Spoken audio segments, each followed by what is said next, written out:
Hi everyone, welcome back to the channel. Today I'm going to be talking about some fantasy tropes that I really like and others that I don't like as much. And I'm not the first one who makes this video. I'm sure you can find these kind of videos out there on different channels. But I thought it would be really interesting to get to know my taste, what kind of stuff I like to read.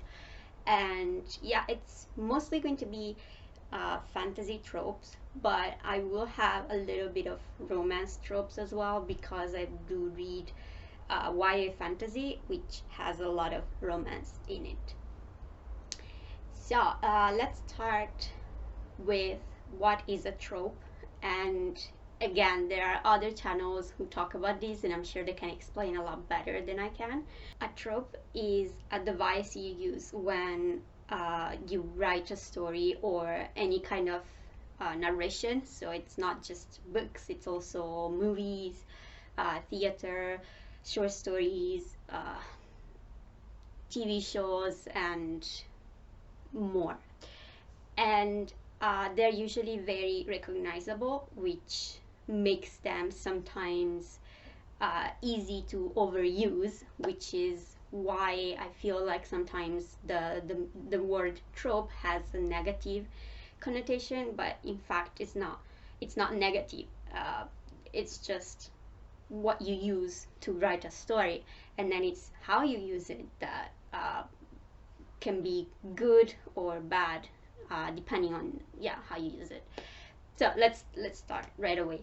The first one I want to talk about is very classic trope. We have good versus evil, and in this case you have like good characters, the heroes, and then you have uh, one bad character or many evil characters which are trying to do something bad, and the heroes have to stop them.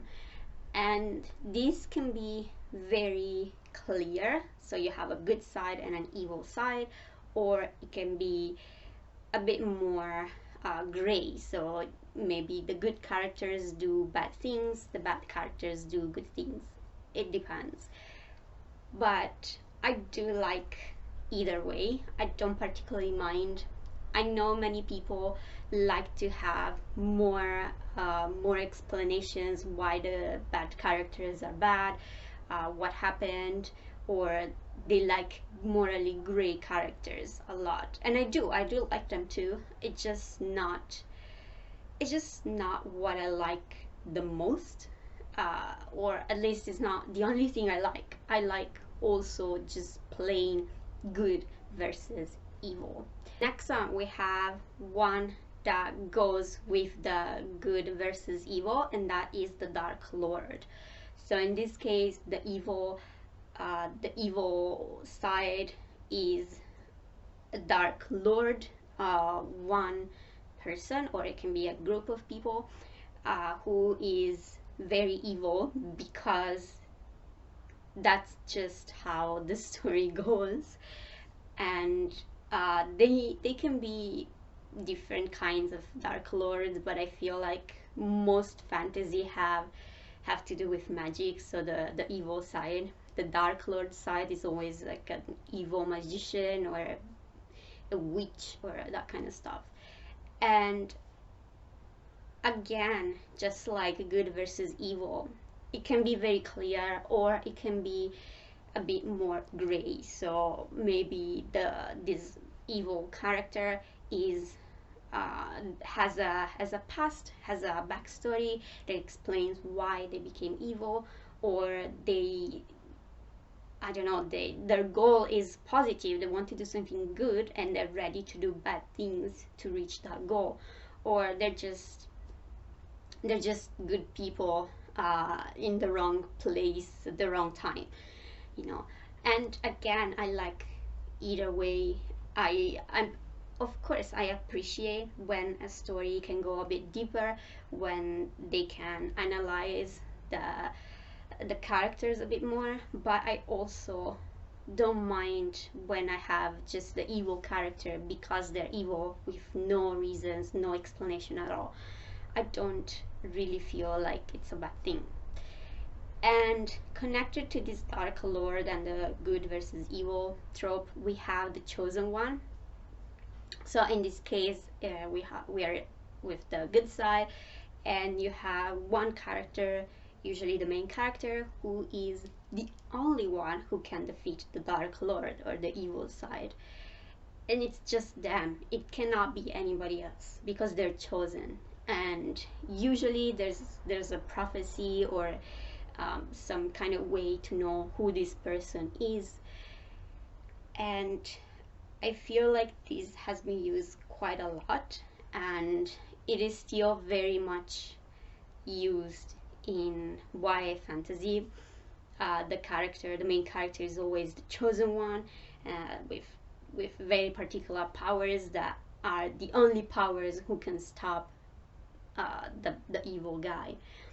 And yeah, so you could say this might be a little overused, but I think many modern fantasy books, they have tried to use this trope in a unique way, and that is what this is about. Like you can use any trope you want.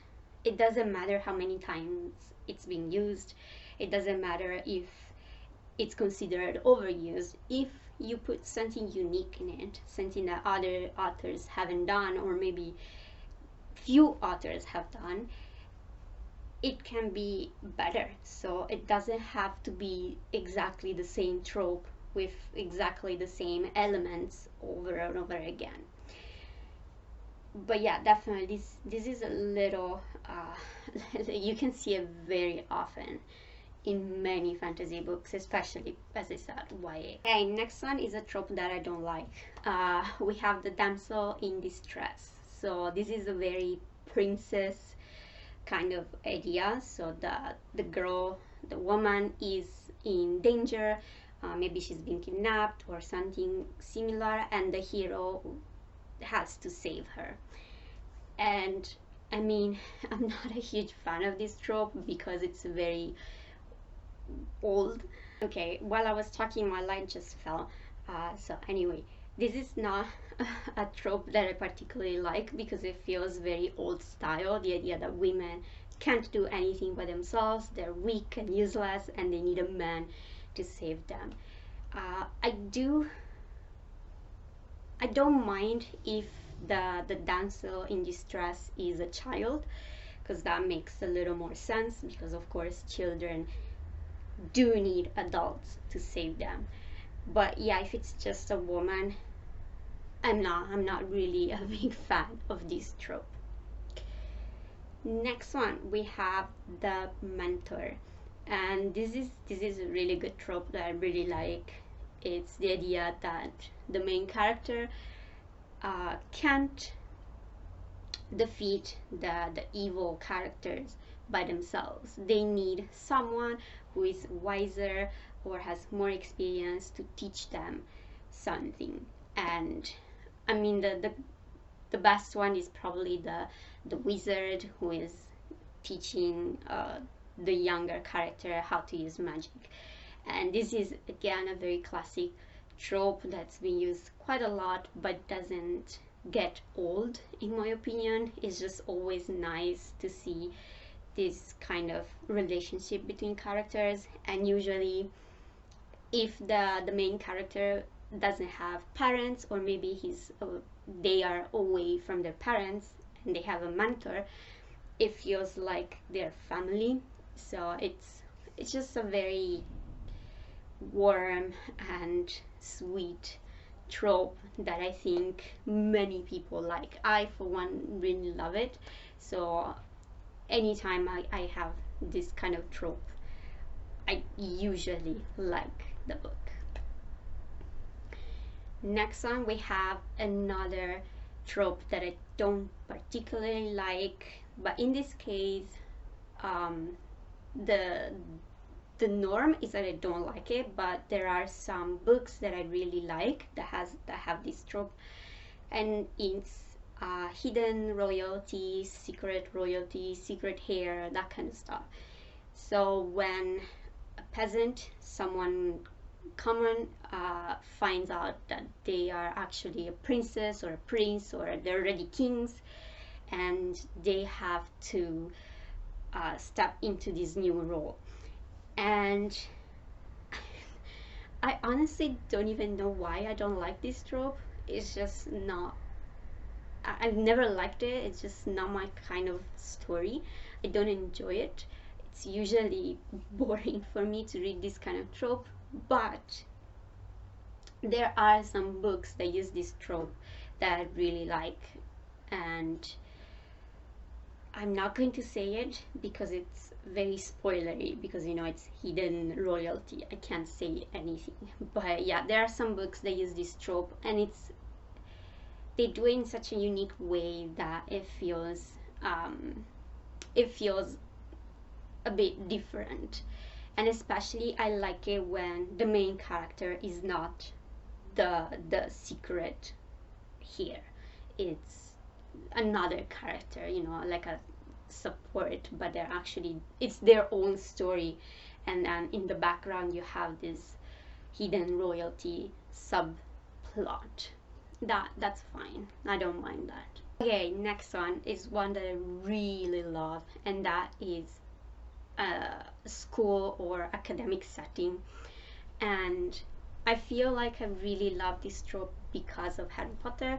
It feels very familiar, and because as a young adult, myself, I wanted to go to Hogwarts. I wanted to attend some kind of special school that was not the normal school that we all go to.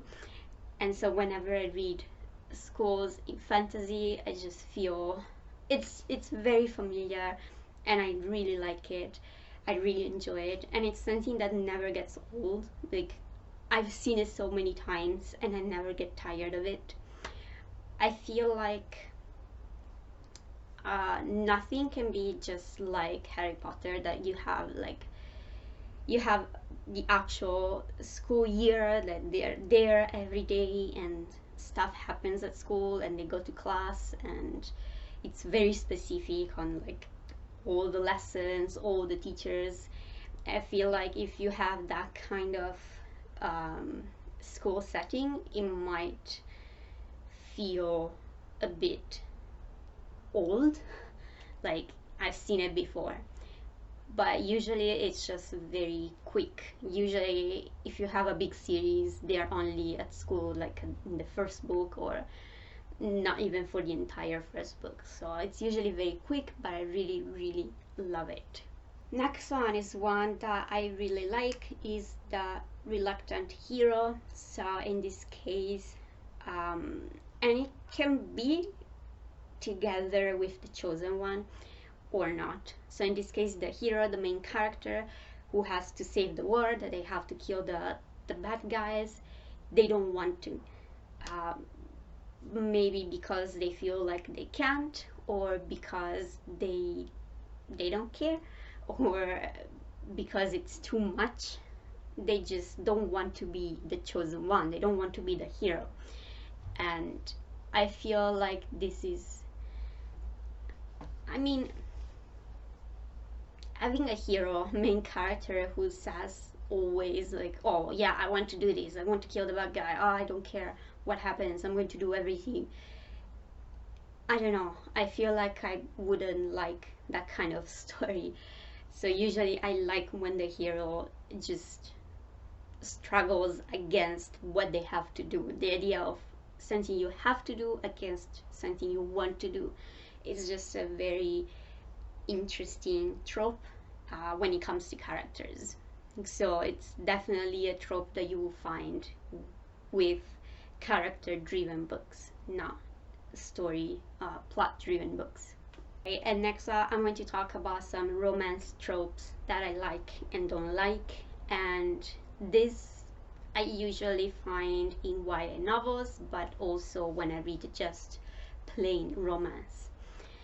And probably my favorite trope in romance is enemies to lovers. So in this case, the two characters are at the beginning of the story, they're enemies. They hate each other for some reason.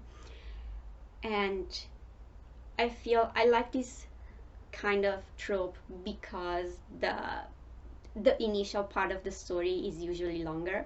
So whenever I read romance, I tend to like the beginning of the story when they're getting to know each other and they're falling in love, compared to when they're actually together.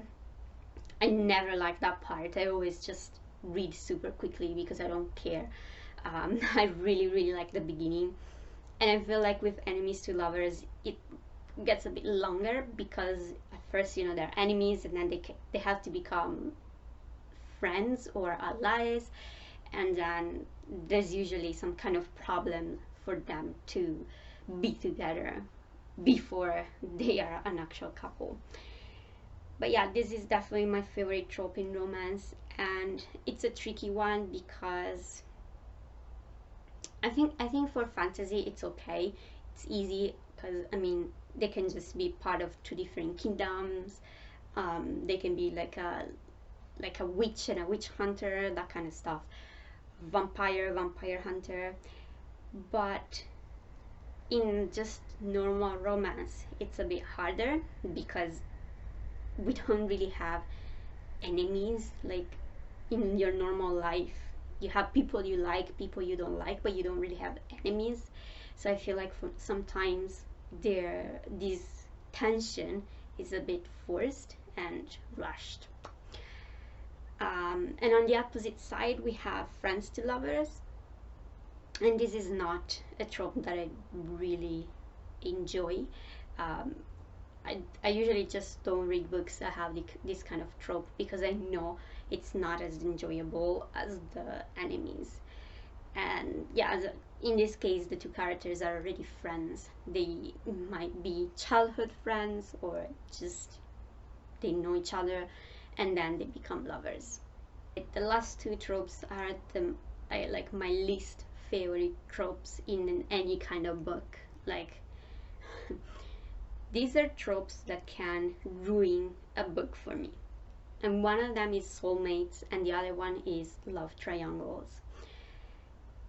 So the soulmate idea is really romantic, and just the idea is not bad. Like I would like to read that kind of book, but usually whenever you have this soulmate trope, it's with non-human characters like elves or that kind of stuff, and they make it very animalistic, and I just feel very uncomfortable. Like I just don't like it, and I don't like the possession that comes with this kind of trope. And the other one is love triangle. This is really, I have DNF'd books because of this trope. And even in regular fantasy, if you have this kind of trope, I can just ignore it if the story is good enough. But if you have YA fantasy, usually the romance is really heavy, and this kind of trope just ruins everything. Like every time there's a love triangle, I DNF the book 98% of the time. So that was all from me. I hope you enjoyed the video. Let me know in the comments which tropes you like in fantasy or other genres as well, and in romance, and which tropes you don't like. Let me know if you agree with some of my choices, or if for example, the hidden royalty, do you like that kind of trope? Am I wrong? And do you know really good books that have that kind of trope that I might like? Just let me know in the comments. Thank you again for watching, and I just want to say thank you to anyone who subscribed recently. I'm really surprised that so many people want to watch my videos, and it makes me really, really happy. I really appreciate. So thank you everybody, and I'll see you next time.